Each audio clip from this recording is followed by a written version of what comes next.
Hello. Hello. I hope everyone's doing well this evening. Hi, Missy. How are you? And Missy, I looked for that message about the dip.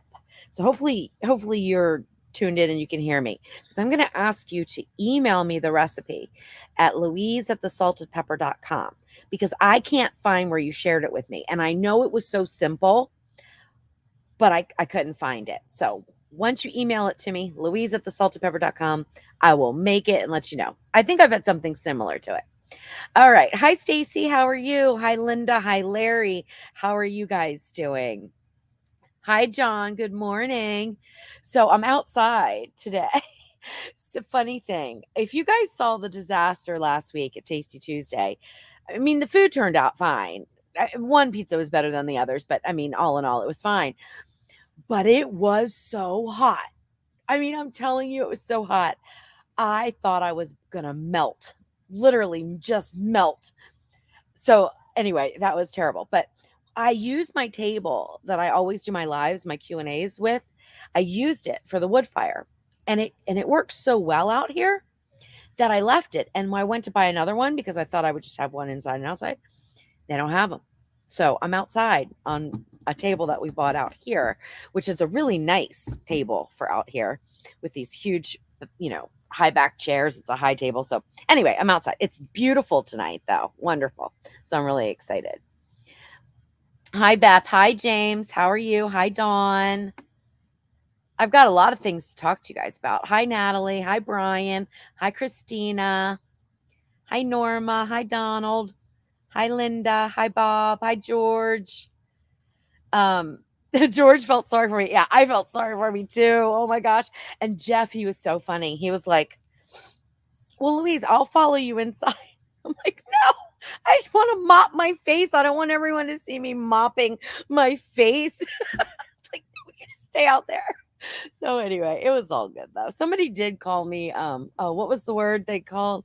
They said stop acting like a prima donna. Okay, I'm not a prima donna. Anyone that knows me knows I'm not a prima donna at all. It was hot. Anyway, hotter than I can ever remember, to be honest with you. We just had this heat wave and the humidity was so bad. It was just terrible. Anyway, enough complaining. We got through it, sort of. Um, so George, so I'm kind of waiting. So this is the thing with us doing outdoor videos, right? Um, I don't want it to be 115 degrees, number 1. Number 2, it can't be raining, which after our 115-degree weather, which that was just with the heat index, after that week, it rained the next week, and I can't do any videos when it rains, obviously. Well, I mean, I guess I could, but that would be kind of funny too. So that's why I haven't gotten anything out yet. But I've been just cooking in it when I can because it was raining the whole time. I just did a chicken in it, and I did and I did the chicken in the oven and in the wood fire. I had both of them going today. In the wood fire grill, I did moink balls, which I don't know if you guys have ever heard of those, but they're basically a barbecue meatball wrapped in bacon. And oh my gosh, they are so good. And there are some really amazing things you can do with the wood fire because you've got that air crisp.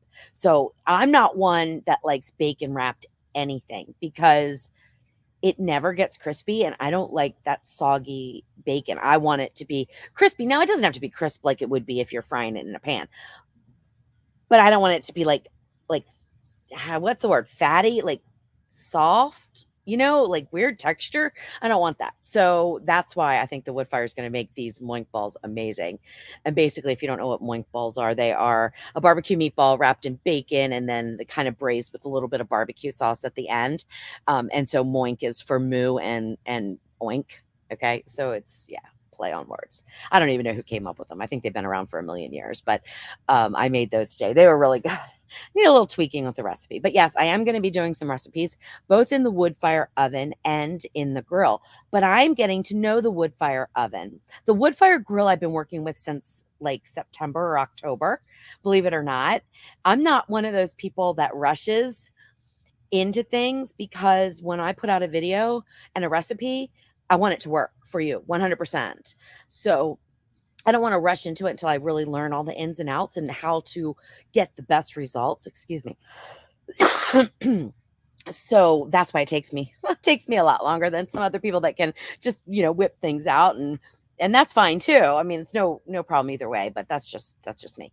So, I've been working with it for a long time, and now I think I've got like an idea of what not to do, what to do, and how to get these really good results, because I have made some amazing barbecue on the wood fire grill. Amazing. The oven is brand new, obviously, and, by the way, it is on sale right now. I just posted in I don't know if you guys know this or not, but I don't know why I feel like I've got a tickle in my throat. Mm, cheers. So, my friend Lauren from the Tasty Traveler, she is really big into the Ninja Creamy, which, if you know anything about that, that thing has caught fire. It is going off the shelves like crazy. So we decided to create a group on Facebook that's specifically for deals. Excuse me. It's called Ninja Deals and Discounts. And Lauren and I are the ones that post in there, and we vet them. So we make sure that they're actual credible, retailers, real deals, promo codes that work, none of the runaround or anything like that. So if you guys want to join that, you certainly can. I forgot where I was going with this. I know I was just answering George's question and took like, I don't know how long, 10 minutes to answer a simple question. But yes, I am going to do some barbecue videos soon and some recipes. I've got a lot of really great things. Oh, I was saying I made some amazing barbecue in it, really. But there are some things that you need to know, like don't use the Ninja pellets, in my opinion anyway. I think they're horrible. They give this terrible taste. Like everything was kind of acrid, if that's the right word, if you kind of know what I mean. Like not smoky in a good way. It was, I don't know, it was really icky. Once I switched away from their pellets, everything started to get better. Hi, Chastity. How are you? Hi, Juliet. Hey, Ramon. How are you? Or Ramon. I say it right one day, I say it wrong the next day. Please forgive me. Hi, Joanne. How are you? And Missy, I'm going to lose it again. If you could email me, it'd be so much easier, but I'll try to remember to grab it off of here. Hey, John. Yes, I'm feeling really relaxed. So what was it? 2 weeks ago on Tasty Tuesday, on a Q&A, was that when I wasn't right. I don't know. I was overwhelmed. I was feeling like I was not getting anything done. I felt like I was letting everybody down. I just was really kind of, I don't know, feeling a little down. I don't know why my phone's blowing up. But anyway, I talked with my good friend John over in Australia for a little bit that night and said, I don't know what's going on with me. And he's like, gave me some advice and I took it and it's been good ever since. I've been back in the game. I made, I think, 7 or 8 recipes between yesterday and today, and they are all fabulous. Like one recipe is for lemon cooler cookies, not in a Ninja product. I just used the regular oven, although I guess you could use the Ninja oven if you wanted. And I've been working on this recipe for 2 years. And the reason why it's taken me so long is because I had a certain texture, a certain flavor that these lemon cooler cookies had to have, right? And they had to remind me of these key lime cookies, but in lemon flavor. I'm going to do a key lime one too, version of them, but in a lemon flavor that I had years and years ago in one of those gourmet baskets, that somebody gives you. And they have all these like interesting little goodies in there. Well, these cookies, oh my gosh, they were so delicious. And I thought, I have got to make that. But I wanted to do lemon because it's a little bit more, it's more accessible for people than the lime flavor. You've got to buy a special oil and stuff. So I wanted to make the lemon ones first. And they were either too soft or burnt. It was tricky to get that right. Or they didn't taste like butter enough and lemon, like they're a lemon butter shortbread that's then coated in a little bit of powdered sugar with some, you could use citric acid or you can use this other stuff that I found called True Lemon, which actually gave a better balance of flavor. So anyway, I'm just so happy that those are done. And I think I'm going to film them tomorrow. And I think I'm going to rush that one out. I think I'm going to have ask Jeff to get that edited by Sunday. Even though it's not a Ninja Foodie recipe and I don't usually do anything other than Ninja Foodie on Sundays. These are so good. If you like lemon and you like cookies, these are so easy to make and they are so delicious. Okay. Then what else did I make? Moink balls. I did a whole chicken. I did, well, I've been working on a pasta recipe that hasn't quite hit the mark yet. So that's still in testing. I've made clotted cream. I've made British scones, which I know it's really late. Excuse me, really late in the UK right now. So I don't think anybody's watching. But oh my gosh, are they the best things I've ever tasted, I think, in my life? That combination. The British scones are different. Even I thought they were more like I've got a lemon basil scone on my website, and I thought they were a little bit like that, but they're not. Like, they're different. They sort of, it's not quite a really great explanation, but they're like an American Southern biscuit on the outside, so crunch, like that crunchy, but instead of flaky layers, they're a little bit denser, and they kind of remind me of a dense cupcake because they're not dry, but I can't explain them. And then they're not overly sweet, so they're not sweet like a cupcake. Don't think that. Then you put this clotted cream on there. Oh my gosh, it's amazing. Hi, Rena, how are you? Hi, James, how are you? Hi, Deb. Hi, Leanne. All right. Hey, Joni, how are you? Hi, Chesley, how are you? Hi, Crystal, how are you? Oh, it's Crystal's birthday next week, so she might not be joining us. Well, happy early birthday, Crystal. And I hope you have a really good one. Thanks for joining in tonight. Hey, Jackie. Hi, Christy. George, oh gosh, that's so funny. George is saying, let me put this on the thing. I forget we're streaming to two places. So we're streaming to Facebook and YouTube. And I know you guys can't see the comments. If you're on YouTube, you can't see Facebook comments. If you're on Facebook, you can't see YouTube. So when I want to put them up here if it's not just me saying hi. So George is saying was so funny watching Jeff. I was like, no, don't follow her if you want to live to see tomorrow. Right. Like, I just needed to go inside. And of course, the air conditioning was off inside. So it wasn't really, it was cooler, obviously.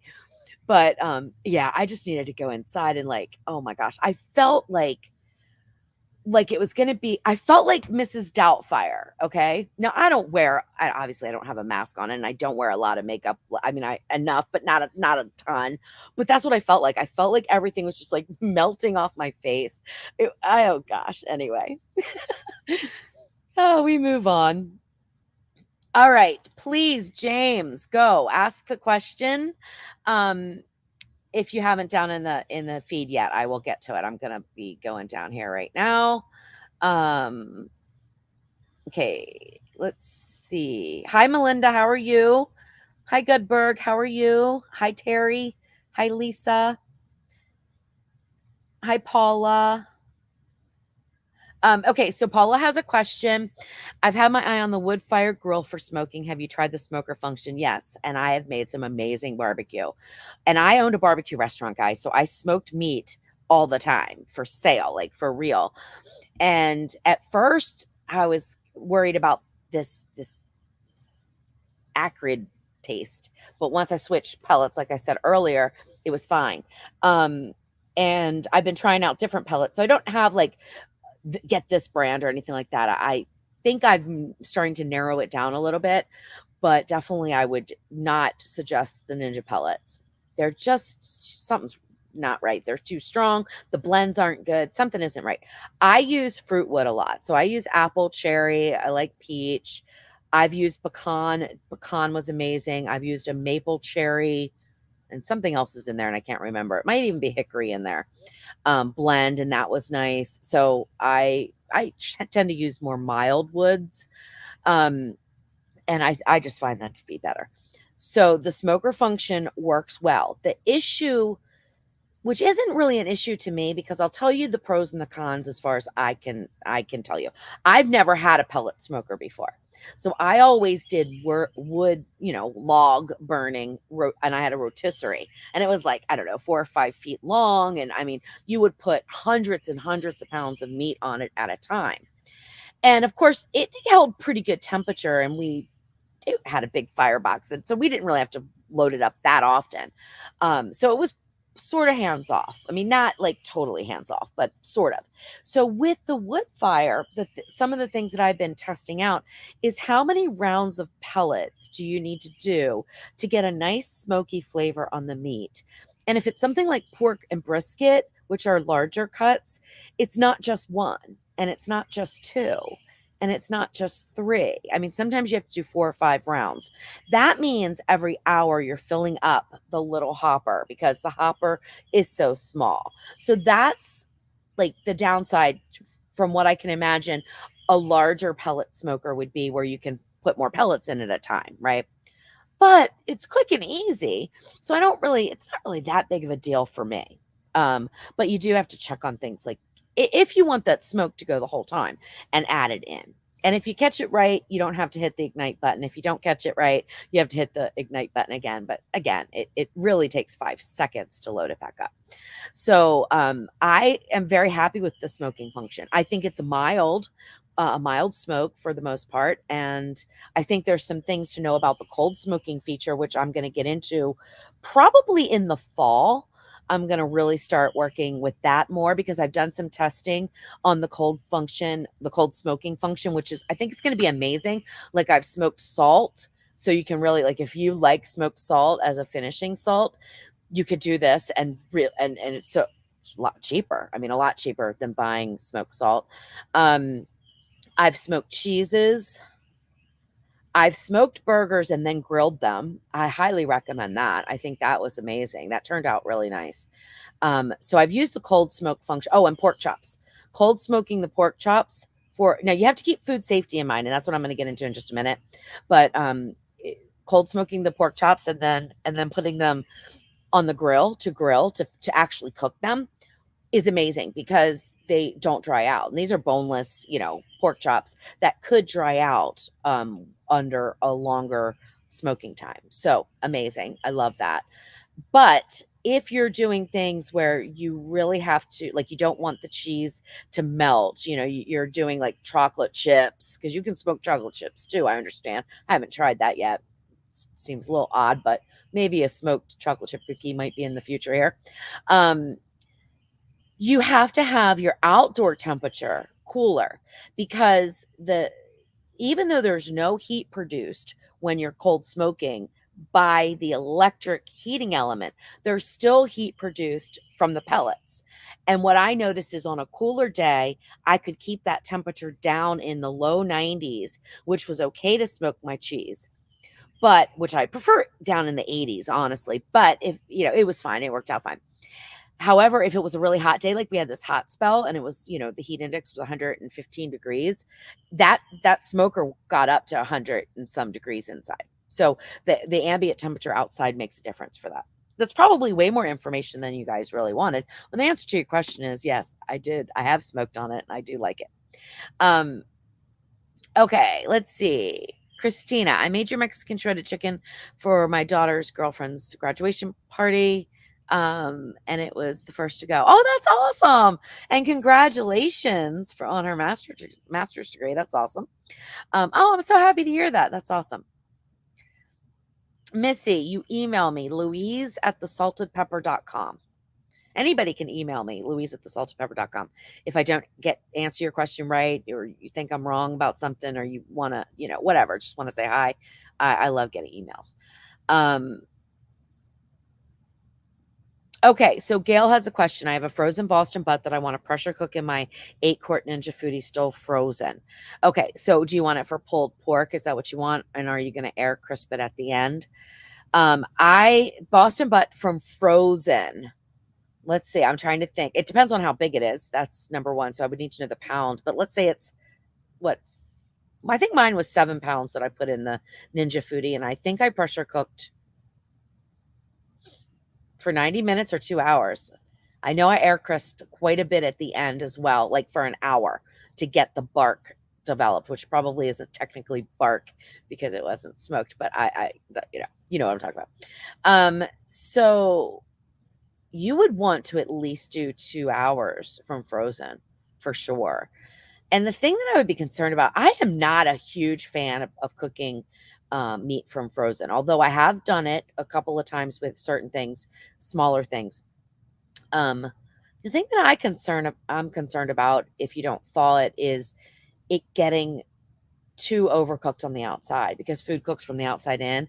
So it, I don't know how the quality is going to be.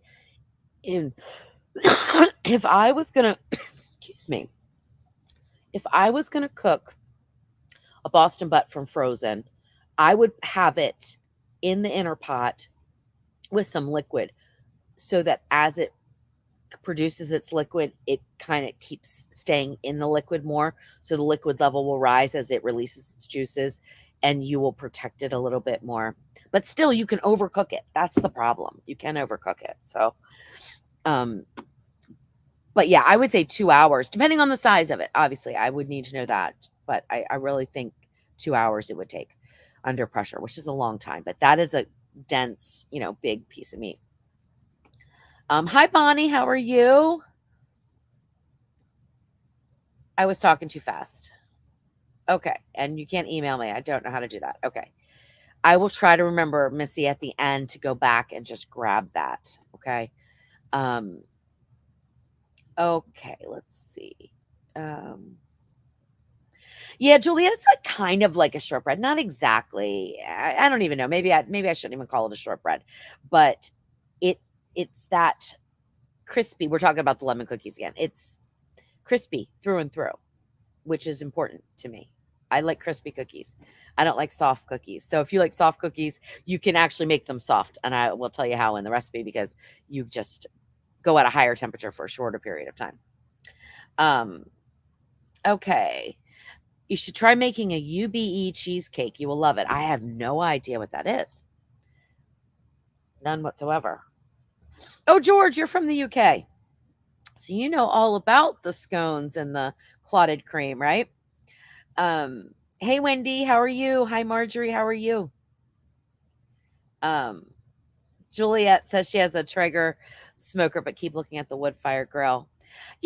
Again, I'm going to go back. I feel like this is a wood fire grill commercial, but the thing that I like about it is it's so quick and easy to use. I mean, really, compared to what I used to have to go through to load up the bigger smoker. And again, I've never had another pellet smoker, so I don't have anything to compare it to. I don't know how difficult it is to manage temperatures with a Traeger. I don't know how long it takes. I don't know if you put pellets in a little thing like we did with charcoal. I doubt it. I don't know. I have no idea how to use them. So I have no idea. But I just like how easy it is. So like if I was gonna fire up my bigger smoker like for some wings, I would never do it. Or even like one rack of ribs, I would never do it. I would want to smoke a bunch of stuff. With the wood fire, I just anything I want to smoke, I'm just like, okay, I'll walk outside and I'll just smoke it, and it's super easy. I mean, it's just so easy. And the fact that you can then air crisp things or grill them or, you know, I don't know. I really like it. And I'll tell you, I have said this from the beginning. I did not think I was going to. I absolutely did not. Like, call me a little bit of a barbecue snob. I was like, no, there's no way. There's no way. But I have to hand it to them. I think they did a good job. Hey, Lucy, how are you? Hi, Petra, how are you? Hey, Dawn. Um, hey, Brittany, how are you? I'm doing great, Brittany. I hope you're doing well. Um, Paula, I'm glad it was helpful. Hi, Craig, how are you? Did I say hi already? I don't remember. Um, Terry, can I sous vide a frozen pork tenderloin or should I thaw and season it first? Um, well, in the future, if you think you're gonna sous vide something, season it before you freeze it. That's the best thing. But yes, you can. That is one thing that you can do. So you can sous vide cook anything from frozen. So it will not harm it because the way sous vide cooks. So it will not harm it at all. So yeah, you definitely can do it. What I would do, I would sear it afterwards. So because it's not going to have any seasoning on it, right? So if you want to sous vide it until it's done, like maybe 10 degrees less than what you wanted or 5 degrees less than what you would want to serve it, um, then in fact, I haven't done I haven't sous vide pork tenderloin. And chicken, you actually sous vide at a lower temperature than what you would like cook it to. So I'd have to look into that. So you might want to look for a recipe online for what the best temperature for internally for pork tenderloin sous vide and what the time would be. But afterwards, then definitely season it up and give it a sear in a pan or the bottom of the foodie or something like that. I know people have used broil on the foodie or in the ovens and things like that. Personally, I just think after sous vide, you should sear. It's going to give you a quicker crust and it won't overcook the food. So that's just my opinion, though. Craig's watching the All-Star game. I don't watch any sports, so I don't even know.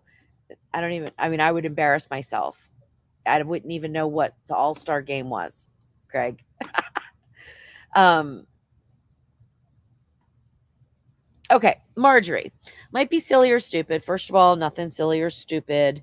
If it's a question you don't know the answer, it's definitely not silly or stupid, no matter what it is, because we only know what we know, and we only know what we know based on experience in life, and we all have different ones. So I don't want anyone to ever feel silly asking a question. And if anybody laughs at your question or say you should know it, no, they're wrong. You shouldn't know it. If you didn't learn it, you didn't learn it. That's all there is to it. I mean, like I've spent my life cooking. I've learned because I've screwed up so much. But had I not cooked, I wouldn't know. I I mean, there's still tons of things I don't know. There's something the other day I was so wrong about. I was like, whoops. But I don't remember what it was, or I would share it with you, really. Okay. Is there special flavor to meat type, like wine to meat?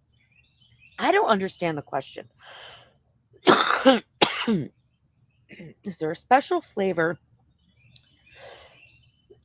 to meat like wine to meat? Are we talking about wood chips? Because there are some flavor pairings. So if that's what you're talking about, which would make sense. So let me just assume that's what you're talking about, wood chips. There are, but they're interchangeable, right? Like I think chicken, when I owned my restaurant, we always did chicken with cherry. I love that combination. But chicken's also excellent with apple. I did maple with pork, and that was fantastic. I did pecan with brisket. That was fantastic. Cherry is also good with brisket. I like apple with pork. Okay. So if you think about like things that you would pair with the meat itself, like apples and pork go really well together. So the apple smoke really does a nice job. Today I used cherry with the moink balls, whatever you want to moink meatballs. Um, and I was kind of wondering how that would work because it was applewood smoked bacon that I used. And of course, so you would think, well, you would use an applewood, but I wanted to try out the Traeger cherry wood pellets because I got a big bag of those. So I wanted to try those out and really nice flavor combination there. I mean, I was really happy with that. It was just lightly smoked. You could taste the smokiness of the bacon, but you could also like get this other little like nuanced smoke flavor that I know was coming from the cherry wood. So really, I really liked it. I don't know why my nose is itching. I have this issue a lot of times when I go live. I think it's like something coming off the computer or something. I have no idea. Um, well, this is the kindest thing. No panic. Super love you. You are awesome. Period. Thank you. Thank you so much. I appreciate that so much. That's awesome. That made my night. Thank you. Um, yeah, Missy, I can see these comments. The problem is that they go away after the live and then they come back next like tomorrow, and by tomorrow I'm like on to like so many different things. But I will ask I will try to remember. I promise you. I know you want me to make this dip. I feel terrible. Um All right, John, Louise, my 12-year-old benchtop oven is about to pack up, and I'm thinking of replacing it with a Ninja XL air fryer oven. I haven't used my main oven in years. What are your thoughts on it? I love the XL oven. I use it all the time, John. It's funny. I don't do recipes in it because I feel like um, they're just going to be normal oven recipes because that's how it works. It's just normal oven. I dehydrate in it all the time. I reheat in it all the time. If I just want to make like three cookies, two for me, one for Jeff. I would make four cookies, obviously. Um, I use that oven. Like I adore it. So I think it's wonderful. I don't have the new one that has the flex door, and I doubt I don't know. I don't think it's available over there in Australia yet. So yeah, but the XL oven, I absolutely love it. So if you can find a good deal on it, I think you'll like it. I don't know what kind of oven you're using now, if it's got any specialty features, but I love the oven. All right. Let's see. Pumpkin scones. I thought about that. Pumpkin scones. I thought about that, John. Um,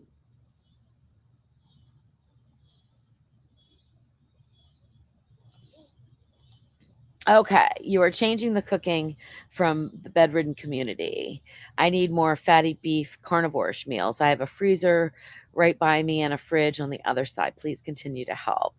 Well, MJ, that's awesome. I am so like that's one of the things that I think it is has been amazing to me for about 4 or 5 years now is the amount of people who have been able to start cooking for themselves again um, because of these countertop appliances that they're easier. There was one gentleman way back when I first started with the Ninja Foodie that said he could finally stop cooking in the microwave and make really delicious salmon, right?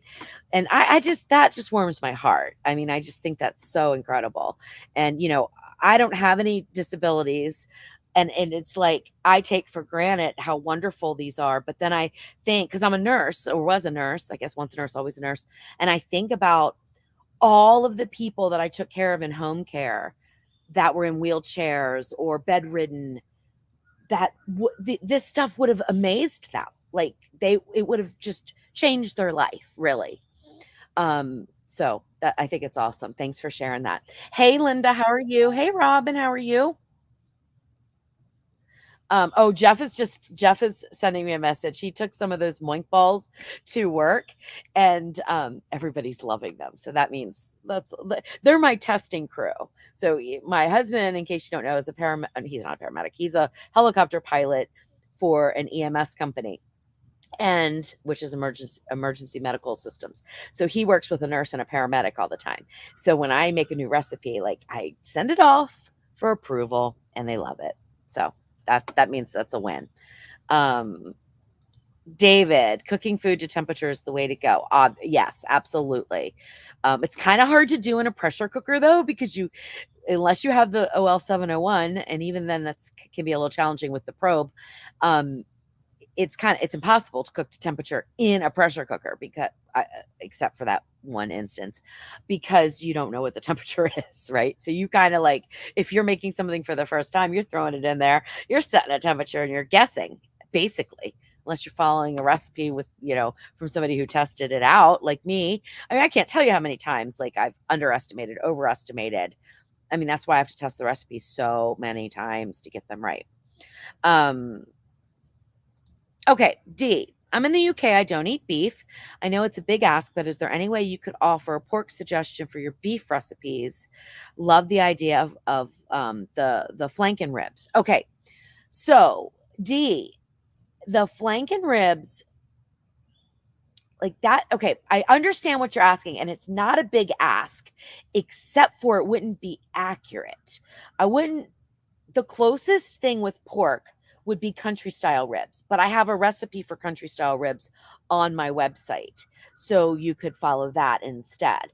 Anytime, like if I have a recipe for time and temperature and I have a certain sauce, like with that one, I use barbecue sauce, you could switch it up for the ingredients that are in the flanken style ribs. Now, when it comes down to the marinade, though, there are flavor pairings that some go better with beef and some go better with pork. I I think I'm sorry my nose itches. That's so annoying. It's embarrassing. I'm so sorry. Um, I'll be like that lady, Bewitched. I loved her, but nothing magical's happening when I do that. Um, so the the flavor profiles can be different. And I think that marinade that I have in that recipe would be fine. I really do. I think it would be absolutely fine for the country style ribs. This is a big ask, but Dee, what I would do, email me. If you see a recipe you want to try, but you want to try it with pork, email me and say, Louise, I need to know how to make this with pork. Because then I can look at that recipe, those ingredients, and say, okay, this is what I would do differently. This is how I would change it up. Go make it, have fun, and it'll be delicious. So do that. Louise at thesaltedpepper.com. Okay, George, this is important for me. Love scones, but wouldn't describe them as crispy. They should be soft and fresh, but not as soft as cake. Certainly not as hard as shortbread. Right. Butter and strawberry jam is my choice. Okay, George. So when I mean crispy, the outside of these scones that I just made have just the slightest bit of like delicious texture they're not soft through and through until they sit. So right hot out of the oven, they've just got this little crispness, not crispy like bacon or anything like that. It's hard to explain if you haven't had a Southern style biscuit. So anyway, well, when I make the recipe and maybe you'll try it and then you can tell me like, this was a big fail or this was a good one, because I don't know. Hey, Debbie, how are you? Did I see somewhere that it is your birthday today? Now, I could be misspeaking here, but if it is your birthday today, happy birthday. I would sing, but everybody would leave. Seriously, because I cannot sing. Okay. You should try brownies in the wood fire grill. The bake feature with peach pellets. Very good. That sounds amazing. Really. Peach pellets, which I haven't found peach yet. Oh no, I did one time and I ran out of them and I can't find them now. So you have to tell me your brand. Brownies with peach and then maybe some grilled peaches to serve with it. That sounds really amazing. All right. Hi, Anna. How are you? Okay. All Stars is baseball. All right. Good to know. Smoke flavor, Marjorie. I was right then. Okay, great. Cynthia, trying to think of dumb questions. Shoot them out. Let's see. How do I boil water? That depends on the appliance. So it depends. That's always the answer, right? It depends. Okay. So David and Terry, I don't think she wasn't asking what wine paired with what. She was asking what pellets paired with what. And I don't know. I mean, I sort of know what wine pairs with what, but I am not. Oh, I love wine, but I don't go down that road. Like if I go to a wine tasting, I like listening, but I don't know it myself. I got the wine book for dummies, but I didn't read it.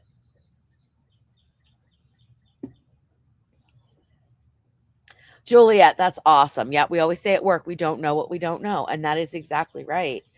And anyone that makes you feel less than because you don't know something, they have the problem, not you.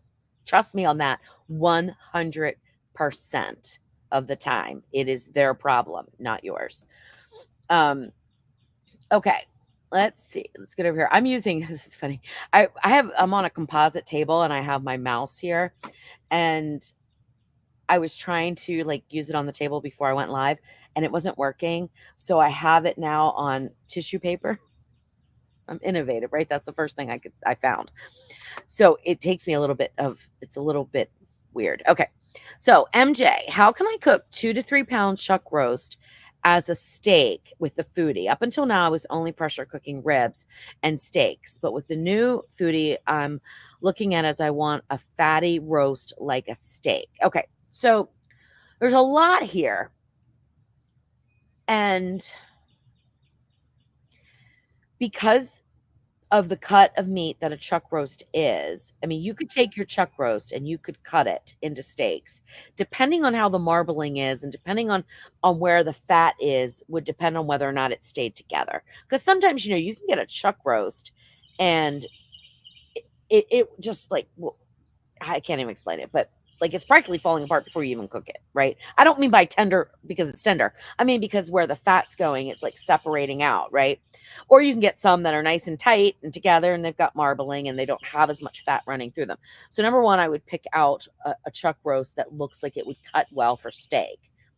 Then I would cut it into your steaks, and I would absolutely use pressure and then or sous vide. Sous vide would also work. And then I would either air fry, broil, something like that. The reason being is that the chuck roast has a lot of connective tissues that you need to break down, or it's going to be super tough. Now, my husband Jeff does not mind tougher meat, but you don't want it to be so tough that you're just chewing and chewing and chewing. So that would be my thing. Now, have I ever grilled up a chuck roast steak? No. So I could be totally wrong here too. If anyone else has ever made a chuck roast and made it into steaks and wants to chime in, please do, because I personally have never done it. And there are some things that I've said in the past where it's like, do this, do that. I wouldn't do this. I wouldn't do that. And then I've gone and done it and it actually worked out fine. So, I could totally be off base on this one. Okay. So Diamond Sis, how are you? Hi, it's my first time here. I'm wondering how often do you go live and can you do it more often? I go live every Tuesday at 7 p.m. US Central. This week is Q&A. Next week I cook. So I alternate. Okay. Yep. Hey, CJ, how are you? Okay, let's see. Juliet's giving you the rundown there. That's great. Awesome, awesome, awesome.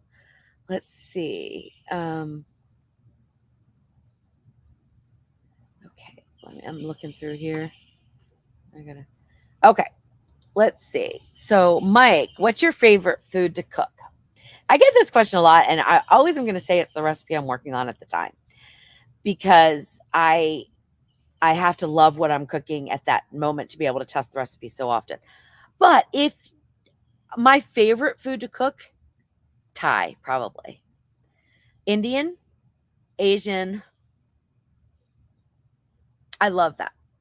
They're not traditional things. That's why I don't do a lot of recipes because they're not really traditional. I make them the way I want them, the way I want them to taste. But I love eating that food, so I love cooking that food. Yeah, I like to change things up. So I like a lot of different things. That's really hard to answer. Like people say, what's your favorite recipe that I have on my website? That is impossible for me to answer. Because there are so many.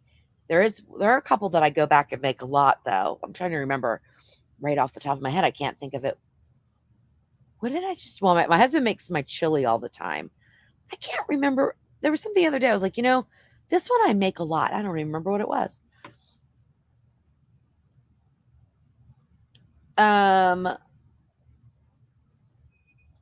Okay, Dawn, how do you cook pears?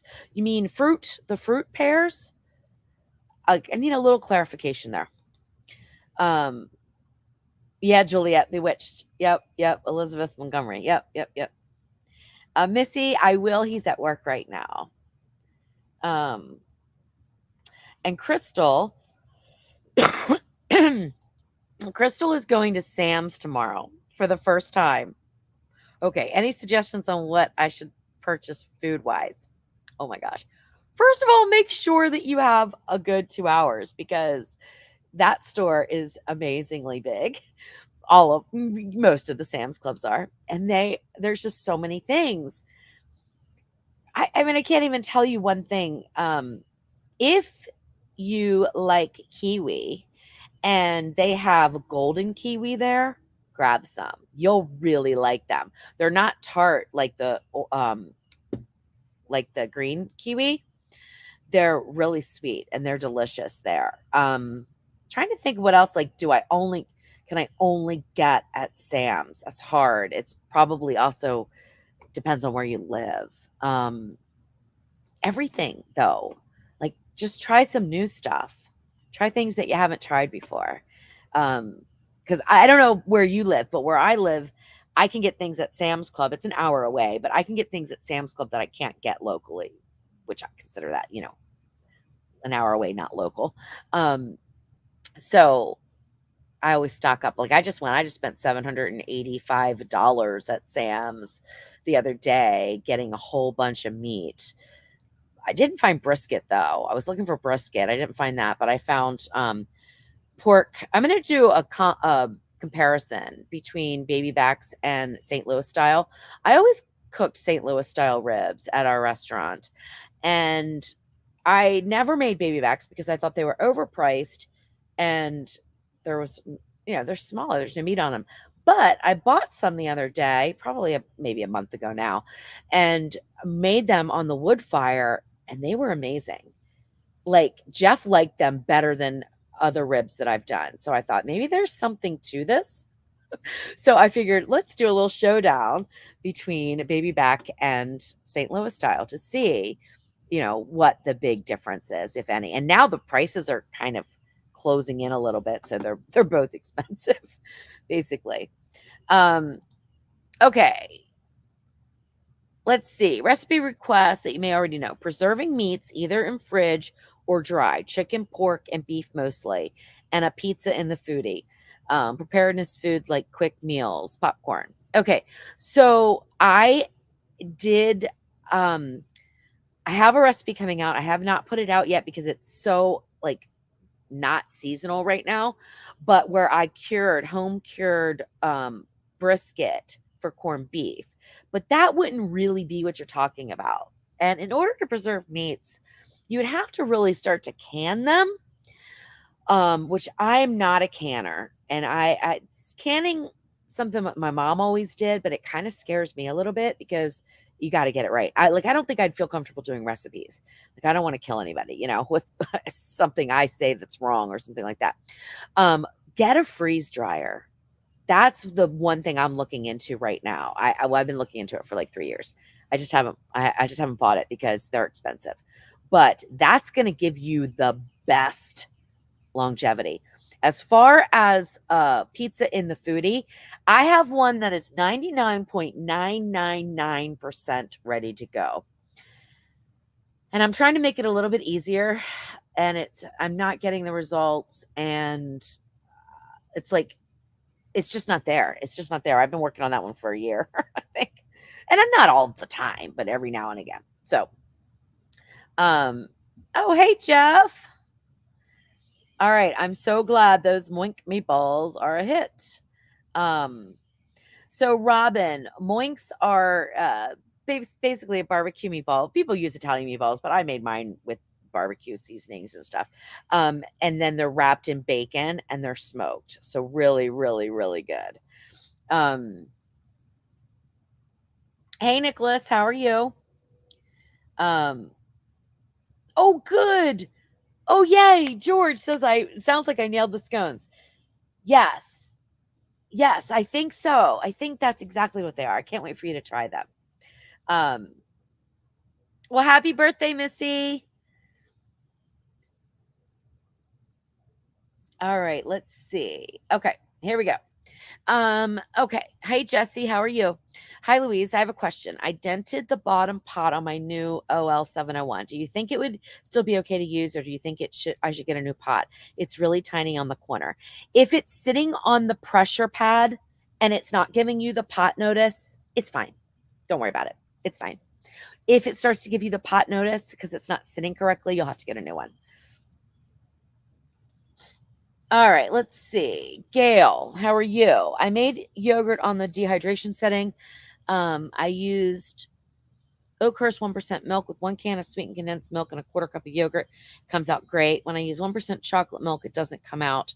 I do the exact same thing for both. What am I doing wrong? I think there's some kind of preservative in chocolate milk. There's something in chocolate milk that won't work with yogurt. I've read that. I've never tried it, but I think that's what it is. That there's something that you can't do it. Okay. So Chesley is saying chuck roast makes the hardest steaks. I love using chuck roast for soups. Yeah, it would be good in soups because they bring a lot of flavor. Brittany Bananas is asking, what is your favorite Indian recipe? Well, I'm doing, which is kind of funny. So you guys will laugh at me. I'm gonna call it tandoori style chicken, but tandoori is actually. Oh my gosh, hold on a minute. I didn't plug in my. I'm gonna lose my battery. Hang on. This is gonna be funny too because the table's so close to me. I gotta we're gonna zoom out for a minute. Well, I forgot to plug my computer in and it's reading low battery. Hang tight, hang tight. I can't believe I forgot that. Like a little thing that you have to do. Electricity, right? Okay. All right, now let me scoot back in here. And then now we're gonna zoom back. I'm gonna move the table. How funny. Okay. I'm trying to think. There's some I can't remember the name, but anyway. Oh gosh, I cannot remember the name of the other Indian thing, but I'm making this tandoori style chicken, which is tandoori is a cooking technique. It's not a recipe. I know that, but it's usually a yogurt and spice marinated chicken thighs or whatever you want to use, but chicken thighs are common, and I'm making that, and it's so good. So that's my favorite right now. But there was something, I don't know, Jeff, if you're still in the chat, if you remember what we got at that restaurant that we liked so much. I cannot remember what it's called. Oh my gosh. It's very popular. I just can't remember. Hey Faith, how are you? Hey Kathy. All right. So I looked for flanken cut short ribs here in Madison. I can't seem to find them. Yeah, a friend of mine said she can't find them either, which is funny because I thought they'd be easier to find because they're all over the place here. And I can't find regular short ribs. Although I went to the store the other day and there they were, a whole big thing of short ribs. And I'm like, oh, I'm not ready for them yet. I'm not going to test short ribs right now. So then when I want to test the recipe, they won't be there. So anyway, I don't know. There's really not really you know what you could do though? I mean, you could ask your butcher. I'm sorry, my hair is falling out of my thing. You can ask the butcher to cut them. I don't know if your butcher would or not. At your grocery store, if you have a meat market or something, you might be able to do that. Other than that, I don't know. Sam's has them. If you have a Sam's Club, they almost always carry them. So see if they carry them in your area, maybe. But I'm sorry, they're really good. All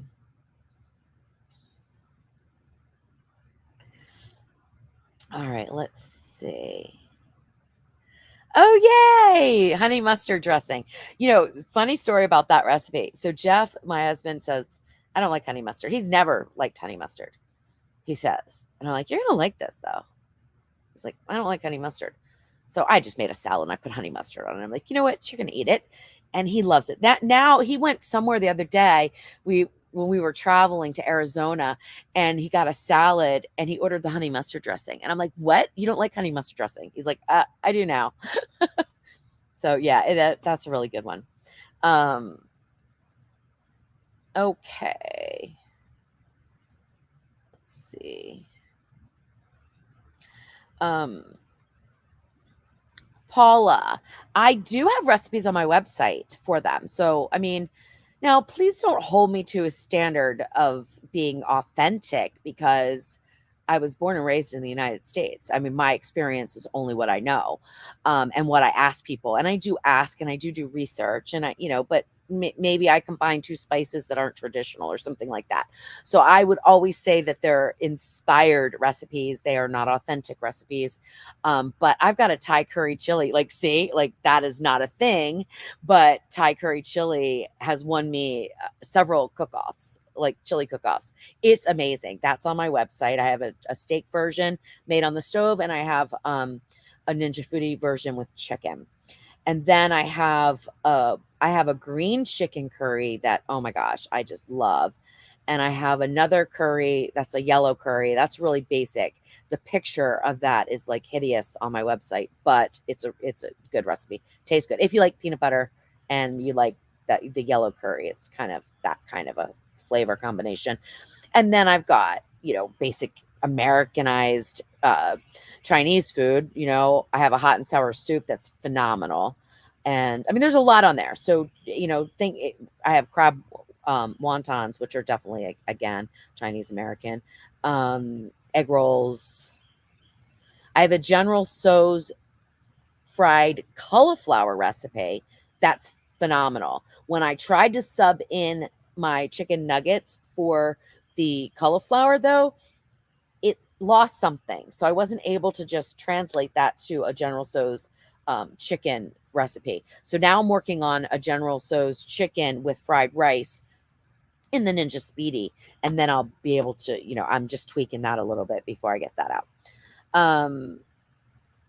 Okay, let's see.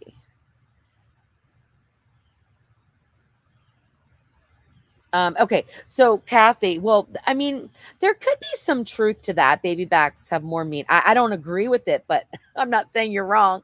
I just don't agree with it.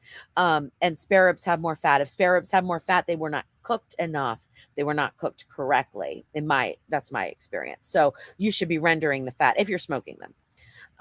The fat should be gone. Like, we didn't serve fatty spare ribs in our restaurant at all. They were absolutely delicious. Okay, let's see. So, Crystal, rice pudding. So, I have a jasmine rice pudding where you could follow those instructions. But if you're doing rice pudding for the first time, you might want to do it pot and pot. I think mine is literally in the pot, but rice pudding can be a little bit tricky to get done in a pressure cooker. Okay, because it can get gummy and it can trigger the burn notice. Susan, do you prefer the ceramic inner pot or the stainless steel? That's a really good question. Sorry, I just knocked the table. I don't really have a preference either way.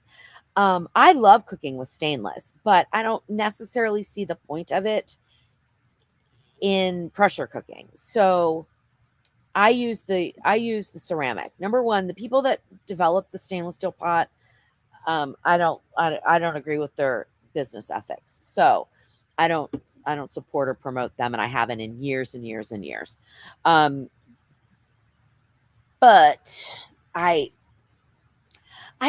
don't really have a preference. You'll get the burn notice more with the stainless steel pot, especially in some of my recipes where I kind of push the limits a little bit with the small amount of liquid that I use.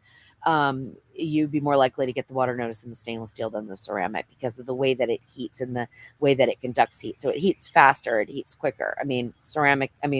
Stainless steel is a wonderful conductor of heat, so it's going to get hotter. And that's the benefit of it. But I don't necessarily see the benefit of it in the Ninja Foodie, except for the fact that it doesn't chip, right? We know that's a problem with those ceramic pots. They do chip. I have to replace mine every 6 months for video. So I probably have like 10 of them at least. Okay. So back to the pizza. I was thinking maybe the crazy crust pizza would work there, where the meat and the batter cook first, like chocolate chip cookies, and then you add the topping. Interesting. Okay. That's interesting thought. Because, one of the issues is I like crunchy pizza. So one of the issues that I have is getting the pizza par cooked a little bit and then adding the sauce and the toppings. And it can be a challenge when you've got the fan going because it can suck the dough up. It's an interesting challenge, really. If you put the toppings on, I'm not getting the bottom done. And I've been playing around with a lot of different things, including like steam and crisp. I do not know why my nose is itching this bad. It is so embarrassing. I am so sorry. And now it's starting to get a little stuffy. Maybe I'm allergic to something out here. That could be. Oh, that'll be great. So now when it's not 115 degrees, I'll be doing YouTube videos, like moving my nose around like that. My gosh. What size pan fits that can be used for pies too? So Ninja has a pizza pan and it's got holes in it. That's what I use most of the time. you can go up to it probably an 8.5, 8 3/4 pan that will fit on the rack. But you could also do a 9 inch. I think you could do a 9 inch pan on the, if you have the basket, you could use the basket legs as kind of its support. That's going to bring it down further from the heating element though. So again, it's kind of one of those things. There's a lot of things to think about when you're playing around with the Ninja Foodie, when it's, cylindrical and this tall, and you got to try to get things the right height so that they cook correctly. A lot goes into it. Doll, it's not that, D. I do not remember what it's called. I wish I could. Let me just look it up real quick. Let's see.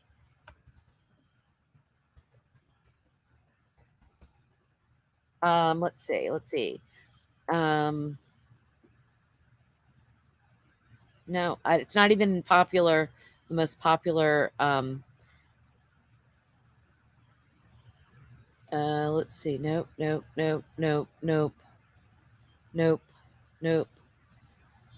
I can't find it really quickly. It's not in the most popular. When I just did a quick search, most popular on Google. Hey, Adam, how are you? All right, we got a question. Thanks that you liked the outdoor video. Oh my gosh, yeah, I thought it was a hot mess, but I left it up because people asked me to. Quick question for you: do you think the Ninja Foodie Max Deluxe slow cooker modes to be unreliable? Low seems too low and high seems too high. I don't. I think they're amazing. Now, I wonder sometimes if they don't vary, because some people seem to have so many issues with them, and mine works great. So and I've done studies side by side with another style standalone slow cooker, not a crock pot, but a slow cooker, and which crock pot is a brand name, just in case you didn't know. It's not like a certain style; it's a brand name. So this was a Hamilton Beach instead of crock pot. And when I did a side by side comparison, and I did it with water, just to I wanted to get temperatures. What happened with the Ninja Foodie is it took longer on both low and high. It took longer, and don't quote me. The study's on my website under, what did I do it under? Breakfast casserole, because I was doing an overnight breakfast casserole. So that's when I did this study or experiment, whatever you want to call it.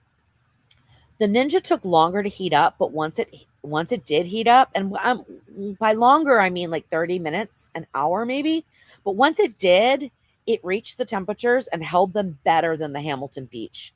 So what happened with the Hamilton Beach is eventually, like after 4 hours, I was out of water on high, whereas the Ninja Foodie still had water in it. Well, that means that the Ninja Foodie is going to keep moisture in. I think that has a lot to do with the lid too. So there's a lot of different variables, but it's a different type of thing. But truly, it's a slow cooker. I love it.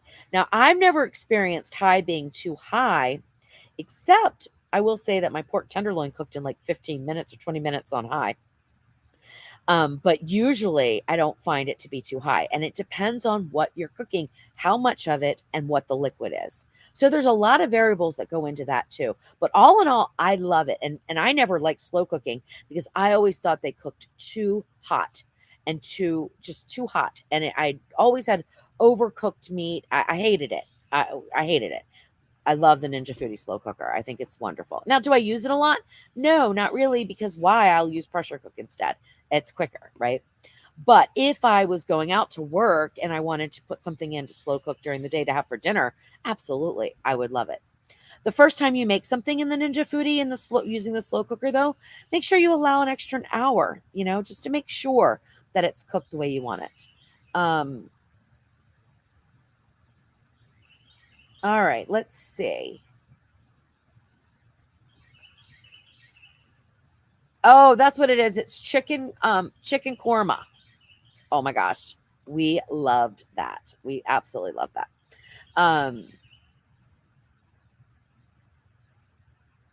Let's see. I have a recipe for chicken enchiladas, and it is on my website. I use the oven, but you don't have to. I mean, you could just use the bake function if you're just making a few. You could use the foodie. I use the oven because I made a whole tray of them. But yeah, just search on my website, thesaltedpepper.com, for chicken enchiladas. It uses the shredded chicken recipe. And then I have an enchilada sauce that I make in the blender, which you could do it on, you could do the enchilada sauce on the stove too. Um,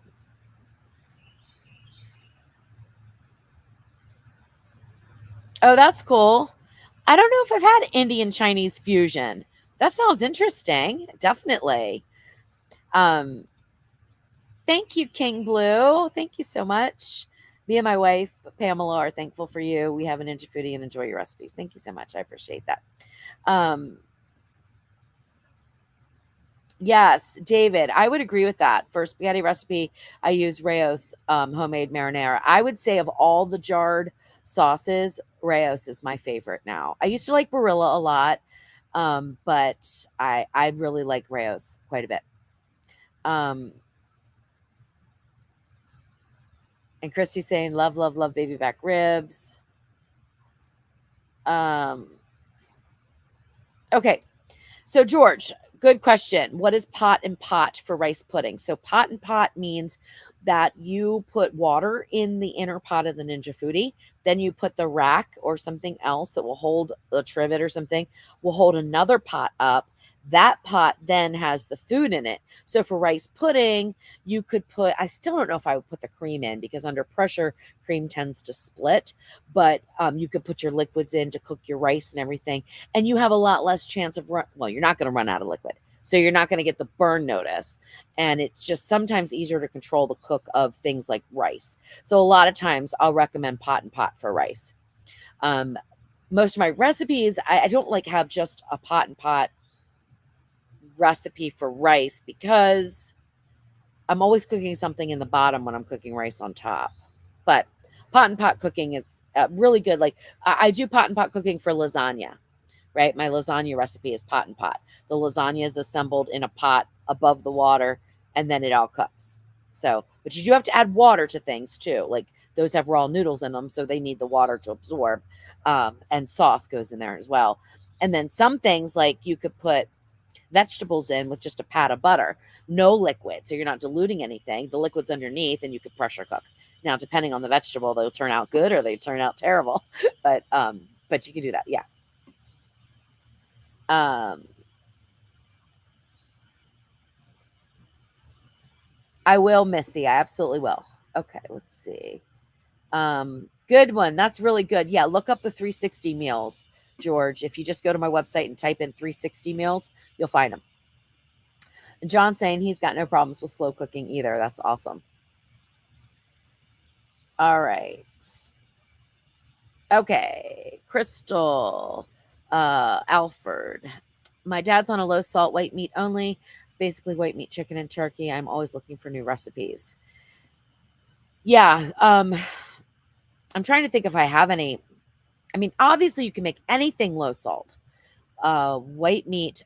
If you have the sous vide function on your Ninja Foodie, if you have a Ninja Foodie, or if you have a standalone sous vide cooker, and if you don't, maybe look into that. Sous vide turkey and chicken is fantastic. And one of the things with sous vide cooking is you can use less seasonings, and still have it turn out amazingly delicious because of the longer cook period, and then it's all enclosed in the bag, and then it's surrounded by heated water. So maybe look into that, Crystal. I bet you could make some amazing things for him using that sous vide function. Okay. Crystal wants to know if I watch any true crime podcasts or TV about true crime. Sometimes I do watch true crime, but I am Criminal Minds junkie, SVU, all those kind of things. That's what I turn on the TV when I go to sleep. I sleep to that stuff. Isn't that funny? But I don't have cable. So, like, I have very limited options, Crystal. When I did go on a trip one time by myself, I listened to some true crime podcasts. So it's very fascinating to me. If that's your question, am I interested in it? Absolutely. Absolutely. Um,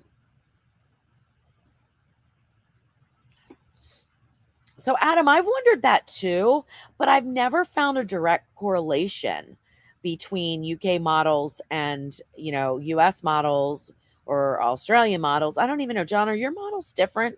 I guess they are a little bit different than the UK models, aren't they? I don't know. I've never known a correlation. That might be a good poll for me to put in my Facebook group to find out. People would have to tell me what country they're from and then whether they like the slow cook function or not. Maybe I could deduct from that an answer. But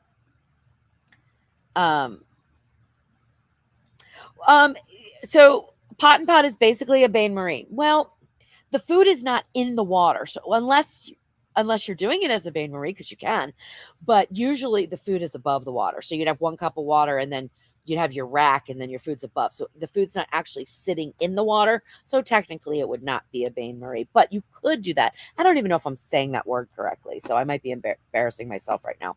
But yeah, you could put the pot down lower or fill the water up higher. But that's not actually what is going on. The steam is coming up, but it's not sitting in the water. And the water's quite hot. And a bain marie, actually, the water is used to cool down stuff. So, it's different, but it's kind of same principle. Okay. All right, Jesse. What would you make with the meat sauce? I'm not sure I understand that question. Other than spaghetti. Okay. I was going to say, yeah, I'd make spaghetti. I make lasagna. I'd make a cauliflower thing with pizza sauce. I did that the other day. That's on my website. Pizza you could do with meat sauce. Oh my gosh, I'm trying to think. Like, what is something different? Brajol. You could do that with a meat sauce instead of this. It's usually with a meat sauce. I think it's not a meat sauce, but anyway, Brajol is good. There's tons of things, all kinds of things you could do. I can't think of any more off the top of my head though. Mary, it does not. And I think that has to do with like food safety. Okay. So you don't want to start food 2 hours later because you're not supposed to keep food out for more than 2 hours. And then, like, especially if it was a slow cooker, it would not come up to proper temperatures for food safety reasons. So no, it doesn't.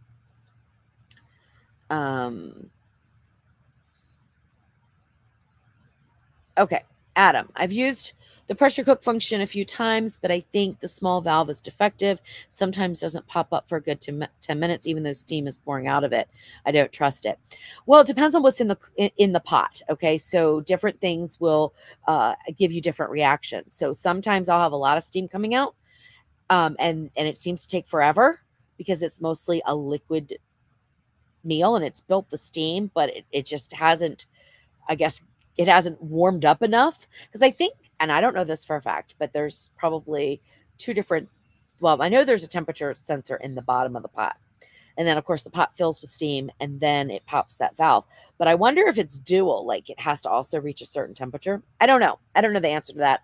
I'm definitely not an engineer. So I've had the same thing. I've never had a problem though. Like it's never affected anything. So I just trust it. Like, okay, I just trust it. Sometimes it'll take 15 minutes for a certain dish to come under pressure, and sometimes it takes 5, and sometimes it takes 25. Depends on what's in the pot. Now, what shouldn't happen is the same recipe with the same ingredients shouldn't take drastically different times. So then you have a problem, right? Like, so if you're making the same recipe and one time it takes 5 minutes to come to pressure and the next time it takes 15, and there's not a discrepancy like in the temperature of the ingredients, like one time you didn't use, you used like right out of the fridge and the next time you use frozen, that's going to make a difference. So if you're comparing apples to apples, but you're having way different time to pressures on the same recipe, that would be a little bit of an issue, I think. Thank you, Nicholas. I appreciate that so much. Thank you so much. I just ate a pimento cheeseburger from my Ninja Warmer, and my goodness, I love combinations when they work. Oh, that sounds good. I made something like a pimento cheese, and I need to film it and get it out because it's really good. But I used roasted red peppers. Jeff doesn't like pimentos, so I used roasted red peppers, and it's really, really good. So easy to make. So easy to make. Like it's just so easy. Oh, John says his models are the same as UK. I thought she had some different features, but maybe not. Yes, Adam. The UK's don't have sous vide, and they don't have cold smoke on the Ninja Woodfire grill. I found that out. The outdoor grill. That was kind of bummy. Yeah, I don't know why. There's got to be different regulations, like, because they've got to have them checked by people, government agencies, I guess. So there's probably some regulation. Hey, Sherry, how are you? Good to see you. Ninja warmer. I'm not sure what that is. I'm missing that, Christy. Ninja warmer. I'm missing that one. I don't know what that means. Okay, chicken parm. Good idea for the meat sauce. Chicken parm. Very good. Okay, so Tracy, I watch your YouTube to infuse vodka with cucumber. Do you have a recipe with quantities for Bacardi infused with apples? No, but my husband would love that because he loves rum. I'll have to put that on the list, Tracy. I mean, you kind of can't go wrong, though. I mean, just if you're going to be, are you using the hot and cold blender with the infused setting or whatever setting I used? If so, I mean, fill it up with the Bacardi, and then I would probably, how many cucumbers did I use? I don't remember. That's such an old recipe. I would probably do 4 apples, maybe. I don't know. But it can't be too appley, right? It can be not appley enough, but it can't be too appley, right? So, okay, Gail, I think I can help you out here. Okay.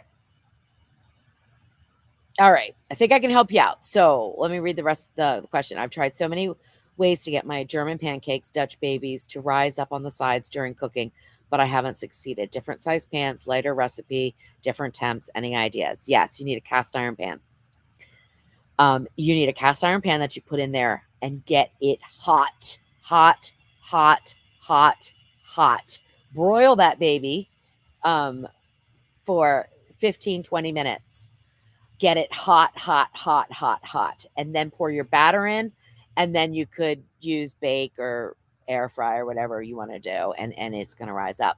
I made them quite by accident. That's how I know. I made them years ago for Jeff's birthday. I don't know what I was doing or what I was even trying to make, and I was like, oh, this is a Dutch baby, and it's good.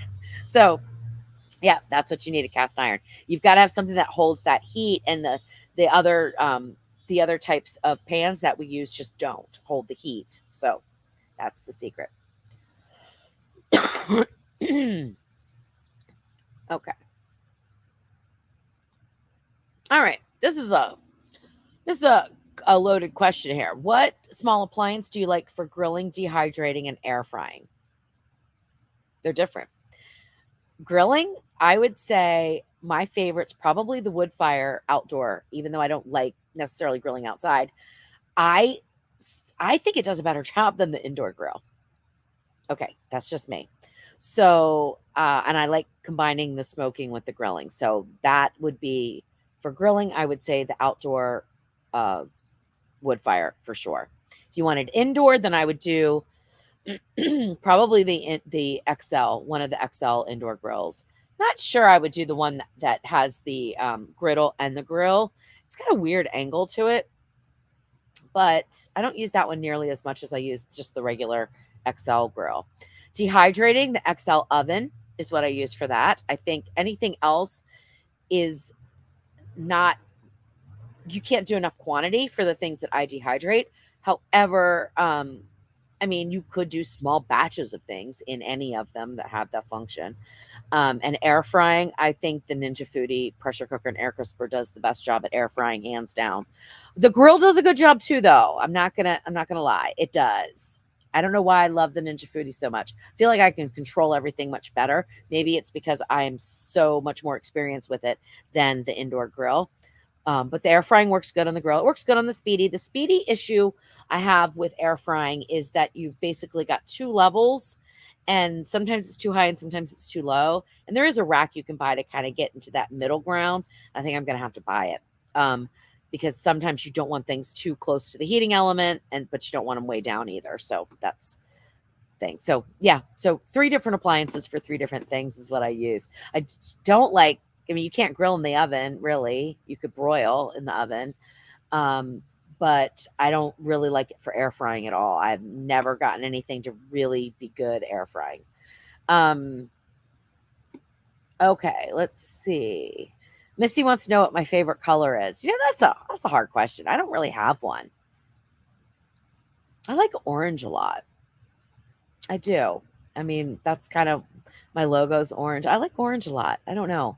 Um, when I owned my assisted living, my colors were orange and purple. Um, I like blue too, and I love yellow. Yeah, I don't really have one. Um, okay, so Tracy's saying I use 3 cucumbers, and let me think. So I would probably use 4 apples, and I get you would want to get the cores out of them. I don't know that I would peel them. I have to think about this because I've never infused anything with apples. So like I don't know if it requires cucumbers are easy, but I don't know about apples. I'll have to think about that. Oh, thank you, Christy. That's awesome. That's so great. That's like the best compliment ever. Um, let's see. Hi, Backstreet. How are you? Let's see. Have you moved? Okay, Diane, I wasn't in Georgia. I said I was in Mississippi. I'm in Mississippi right now. I live in Tennessee, but we have a studio in Mississippi, and that's where I am right now. So I'm actually on the back deck. It's a house that we bought to put in a studio for me to do YouTube videos and test recipes. And the reason being is after doing it for about 4 years and having lights in my kitchen all the time, it was really hard to separate work from I still have a hard time. I still do. I'm not kidding anybody here, but I was living, breathing, sleeping work. And that is not good for anybody, right? You've got to be able to get away. So like I'll leave here and I'll be able to go home. And when I go home, it's a totally different environment and there's no cameras, there's no lights, there's no work. In fact, I really can't even work there. Occasionally I'll test a recipe, but when I'm home, I cook mostly for fun. And I needed that because I was getting a little burned out of always cooking for a recipe. So now I can just open up my refrigerator, which the bad thing is there's hardly anything in it. There's hardly anything in my pantry because I don't stay stocked there like I do here. But I could just pull things out and make something. So Missy wants to know what my favorite food is. I would say Thai food is my favorite food. All right, let's see. Okay, Gail, when you put the cast iron in, let it get really, really, really hot. And then I think I put butter in. Okay, but I'm going to tell you what happened. I put in butter, and of course, you know what happens. It burned, right? So use clarified butter or a light oil if you have something that don't use olive oil because that won't work with this thing. A clarified butter would be much, much better because that's not going to burn on you. And then pour it in, and you can take a little brush if you have a little like pastry brush. Like I have a silicone one, and you can brush it all around. Yeah, so good. I hope it works for you. John, no curveball. All right. That means I did not like get into a lull. That means I've kept it going. So if I get into a lull or seem like I'm like fading away, John always throws me some good questions to answer, and I appreciate that so much. Tonight I'm feeling chatty, right? Feeling really chatty. Okay, so yeah. So is it hard to clean cast iron? It's not, but like don't cook eggs in it. Right? I mean, no, don't cook eggs. Batters and things like that and other things, but I don't think cast iron's hard to clean. It's kind of the same thing with stainless steel is you need to know how to control your temperatures and what to cook in it, what not to cook in it. I mean, it's really hard to cook an egg in stainless steel as well. I mean, you can, but it's gonna stick, and it's because of the way the proteins react to high heat. So, you know, I don't have any problems with cast iron though. I love working with it. And I don't mind cleaning it. I clean it. My mom never cleaned hers with soap, but I do. Everyone's like freaking out. And then I just dry it really well, and I just put a little bit of oil in it, and there it's good. And hope that no dog hairs fall into it. That's the biggest problem I have with cast iron is, getting it to dry, like getting that. You can put it in the oven. I know that I can, but my oven hasn't worked in years. We had a lightning hit, and the oven has not worked, the big oven. So some of my cast iron will not work in the oven. The stovetop works because it's gas, but it won't fit into the little XL oven. So I really can't do that. So I just leave it out and then hope that, dog hairs don't float into it. So I clean it out before I use it every time. More information than you cared, but there you go. All right. My daughter likes to have her Papa Murphy's pizza sauce as the pink sauce. This is a combo of red sauce and the creamy garlic sauce. Wow. It kind of sounds almost like a vodka, a vodka sauce probably without the vodka. So pink sauce would be fantastic with any pasta. I mean, that would be fantastic. And then grate over some cheese. You can serve it with chicken. You can serve it with anything. I mean, that sounds amazing. Yeah, I bet it's good. So Sherry is finding that her Ninja Grill is so much faster than my Foodie 6.5 quart pressure cooker. And I'm assuming you're comparing air fry to air fry, right? That your Ninja Grill is faster. And it probably is because it's longer if you have the XL, and shorter, so your food's closer to the heating element. And there are pros and cons to that. There are some foods that will do really well in that, smaller environment. And then there's some that do better in the Foodie, in my opinion, because you can actually back them away. So, and either one is fine. Whatever you like to cook with. I mean, that's the thing too. Like whatever you like to cook with is perfect, right? All right. What is my favorite go-to meal to fix? See, I don't have one. Isn't that funny? Because I either am taking leftovers from, I don't know if I'm not getting enough light. That could be. Let me pull these lights a little bit closer. It's getting dark out here. I'm going to be having to say bye-bye here soon, I think. Let me see if is that helping at all? Oh, you want a recipe to make the pink sauce. Okay. I'll come back to you on that. So because I test recipes all day, all the time, not every day, but most days, I don't ever have a go-to meal. Okay, that's not true. I do. We call them adult hot dogs. They are the smoked sausage. So whenever I don't feel like cooking, Jeff will say, would you want me to pick up one of those smoked sausages? And then if we're doing low carb, we eat it just with ketchup, relish, onions, and mustard on a plate. If we're eating bread, we will put it on a nice sub roll, and oh my gosh, delicious. So Beth, I'm sorry my picture's blurred. I'm not sure if there's anything I can do about that right now. Okay, so recipe to make the pink sauce. Yes, on my website. Let me think what it's called. I'm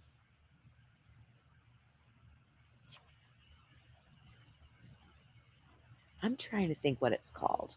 It's not a ninja recipe because it's something I did way, way, way before. I can't remember it now. It's going to either be something with a skillet meal. So like a baked, no, it wasn't baked. It was all done on the stove on the skillet. I'm going to have to get back to you on that because I cannot remember the name of the recipe. But in that recipe, I even say this is kind of like a combination, and it's so delicious. Let me look on my website. Let me just look. So funny. I cannot remember. I think if I search skillet, let's just see what comes up.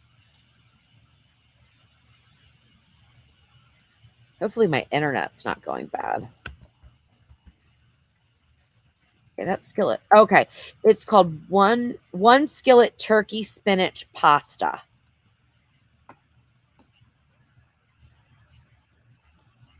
And okay, with a tomato cream sauce. So that's your pink sauce. Let me see. There we go. All right. So I put it into the chat so you can take it. Now, I don't remember that recipe too well. And oh my gosh, I probably wrote it before I even knew how to write a recipe. So bear with me on that one. That's on my list. I have to go back and kind of redo now that I've learned more things over the years. So, yeah, so it might not be a very well written recipe, but I know it was delicious when I made it. And I'm hoping the seasonings are still spot on with whatever you put it with. So my ingredients are sort of on the bland side, turkey, spinach, So it should be good. Should be good. All right, guys. Is that it? Are we ready to wrap it up? Oh, one other thing I wanted to tell you. I think I said this in the beginning is that if you guys are interested in, if you do anything with Amazon Prime and you're interested in like seeing what deals I found, and what I mean when I find them, I'm talking about going through 134 pages of deals looking for good ones that I think things that will work with the Ninja Foodie or our Ninja products, things that I have, things that, I know of somebody else has and they work well. So, let me put this website in the chat. Let's see, amazon.com/shop/the salted pepper. When you log on, when you go to Amazon and you go to my store on Amazon, you'll see something that says Amazon Prime deals. And I have a list of like 35 items. They'll be updated. Like, because when I get off here, I'll look for a little bit for things that might be coming as lightning deals or deals later tonight. And then tomorrow I'll do it again when everything changes over. I'll get rid of the old things that aren't on sale anymore and put new ones in. So that is a good resource. There's also a Facebook group that my friend Lauren and I started, and that is Ninja Deals and Discounts. I'll post the group in here in case you're interested in that. That is going to be forever. So we will always be looking for deals and discounts on things that we use in the Ninja Foodie or our Ninja products, things like that. Like right now, there's, of course, I can't say it's active anymore because I've been offline for a little bit, but the $80 off of the outdoor oven is in that group. There's a code that you need to use, and at checkout on Ninja, it'll give you $80 off. So, of course, that's like, it's going to be limited. I don't know when that goes away. It could go away any time, right? But it's the only deal I found on the Ninja Woodfire. So, and $80 is pretty decent price off for something so new, especially. So what else was I going to say? Yeah. So what we decided to start this group because, first of all, there's a lot of scams on Facebook. There was one that we just got taken down. I'm not saying me as I did, but a group effort. It's no longer there. And they were calling themselves Ninja Factory Outlet, I think, something like that. And they were basically scamming people. So they were putting up these crazy low prices. And they were sending you over to a website that had fake things on it and fake prices, and you would think you were buying it and you're just handing them your money. And so it was totally a scam. That's gone, but I think it was either Lowe's. It was Lowe's Factory Outlet or Home Depot Factory Outlet. One of those two popped up today. Same scam site, just a different name. So anytime you see a reputable like Target Factory Outlet, right? Don't fall for it. Like, make sure if you're clicking links, look in the URL and make sure it is a Target address and verify, because there are scams all over Facebook. So we decided that we would do this group because we both look every day on all these different sites. I mean, we look on HSN, QVC.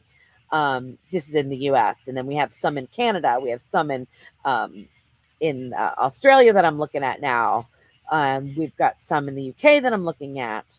I'm trying to get a system down because it can like take all day, right? We don't want that. But every morning we're looking for all these deals in all these different places. And we thought we could just post them in this group. So people have one place to go and they can look. And we won't catch everything. And some of the things that we post might not even be the best deals because it's just what we come across what we see.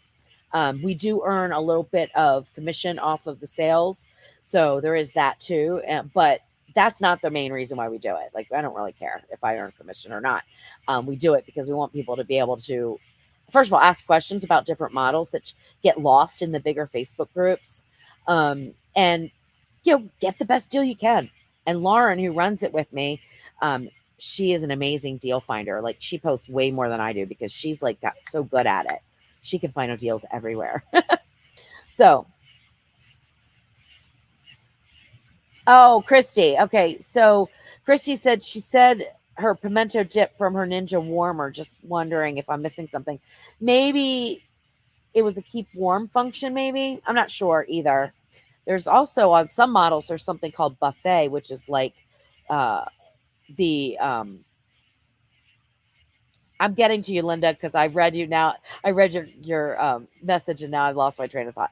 So there's a buffet that's also like a warmer on some of them, and then there's also the keep warm. So maybe that's it. And on the oven, there's a keep warm. I don't know if there's a keep warm on the grill. I think somebody said there is. I don't remember though. Juliet doesn't Facebook. I don't blame you. That's fine. I understand that. Okay, so this is a good question. Would all the deals and discounts be US dollar only? Well, that depends on where they are. So, like, if the deal is in the US, it's going to be in US dollars. If the deal is in like Amazon UK, which I have a storefront there as well, it's going to be in euros, right? Now maybe I'll make a fool of myself not knowing what currency in the UK, but is it euros? I don't know. Anyway, I don't know the answer, but it would be in your currency. So in Australia, whatever you use, John, it would be in Australian money because it's going to be an Australian store or a UK store. It's not going to be a US store. So yeah, that's how it works. So you'll know them too. I mean, it's going to be, like in the UK, it's going to be Amazon's. And I think like in Canada, let's say Canada, it's Canadian Tire, Harrods, maybe. I might be getting my countries all mixed up. So let me zip it before I make a real fool of myself. But anyway, that's what we're doing. Pounds in the UK, I knew I was going to screw it up. So who uses euros? Are they like used anywhere? Again, this is one of those things. We know what we know. I've never traveled abroad, right? I don't know these things. I'm not in it daily. I don't have, I do have friends, or I do have friends in different countries, but we don't usually talk money, right? So I don't really know. So again, that's, somebody could say, oh God, she's so dumb. She doesn't even know what currency they use in the UK. No, I just have never learned that because there's no need. Like, I see some real nasty things going on Facebook, and really, I just want to put everybody in timeout because it's like, look, first of all, we just don't know what we don't know. Period. That's it. So thanks, John, for not John. Thanks, George, for letting me know. So most of Europe uses euros, but not the UK. Okay, John, you're gonna have to let me know what you use, but I think you signed off. Anyway, love you too. Look, I'm turning different colors now because the light's it's dark. It's pitch black out here. So I better wrap this up, get my computer inside, and going home to my doggies. And I will share one thing with the people that are still left. We added 2 little kittens to our ever-growing fur family. So now we have 3 dogs, 13 chickens, and 2 cats. 2 little kittens. But they're cute as can be. We just love them. And so now we gotta make sure they get along with the dogs. That's gonna be the big thing.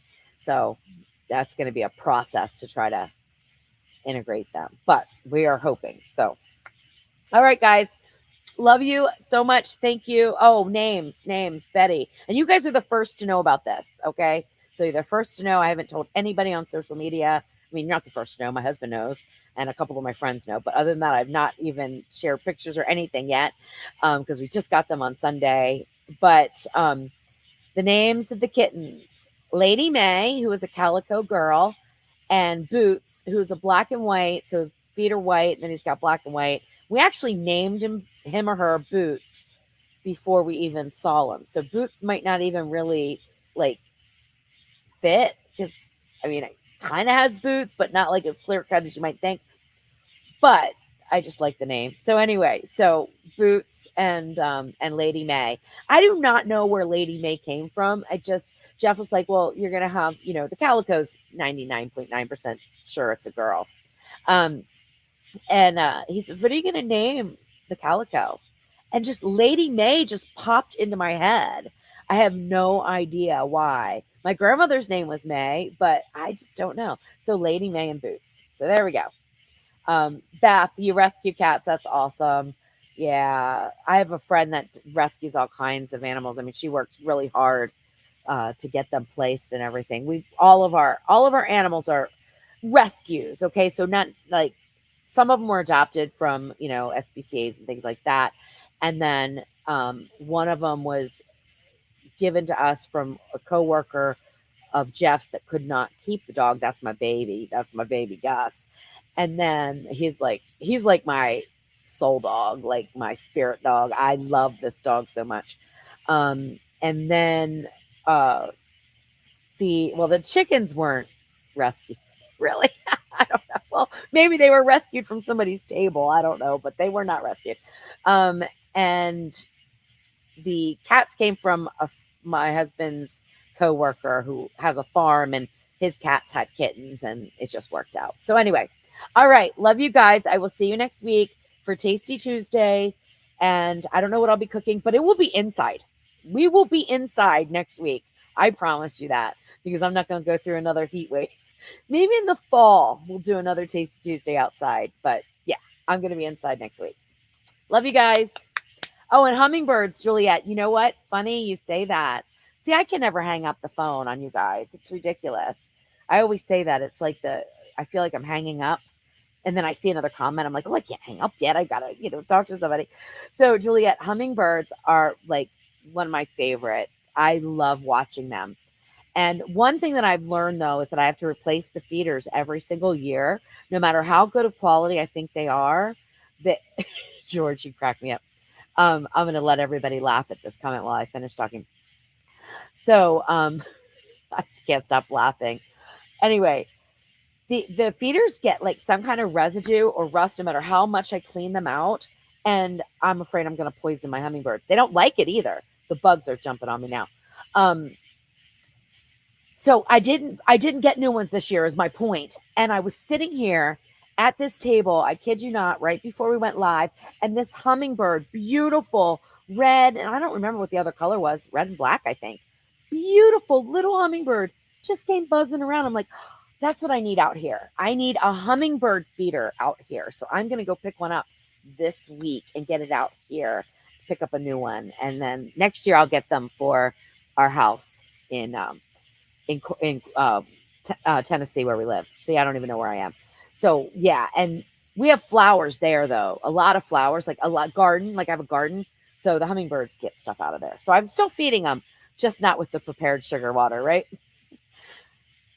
All right. So firefighters are on standby. I love that. Love that, George. Thank you. You guys have a great night. It was a blast as always, and I will see you next week.